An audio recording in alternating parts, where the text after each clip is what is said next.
একদিন সকালে ছোট্ট টিমি তার দাদুর পুরনো আলমারিতে একটি রহস্যময় মানচিত্র খুঁজে পেল।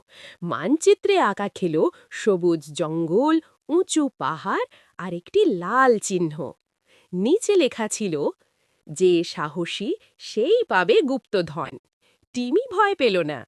সে তার ছোট ব্যাগে নিল এক বোতল পানি, কিছু বিস্কুট আর তার প্রিয় টর্চ লাইট। তারপর রওনা হলো অভিযানে। জঙ্গলের ভিতরে ঢুকতেই সে দেখল একটি কথা বলা তোতা। তোতাটি বলল, সামনে যেতে হলে তোমাকে সাহস আর সততা দেখাতে হবে। টিমি মাথা নাড়ল আর এগিয়ে গেল। একটু পর সে পৌঁছল একটি নদীর কাছে। নদীর ওপর ছিল ভাঙা সেতু। টিমি ধীরে ধীরে পা ফেলল। একটু ভয় পেলেও সে হাল ছাড়ল না। অবশেষে সে পৌঁছল লাল চিহ্ন দেওয়া জায়গায়। সেখানে ছিল একটি ছোট কাঠের বাক্স। বাক্স খুলতেই সে দেখল, ভেতরে সোনা নয়, ছিল একটি বই।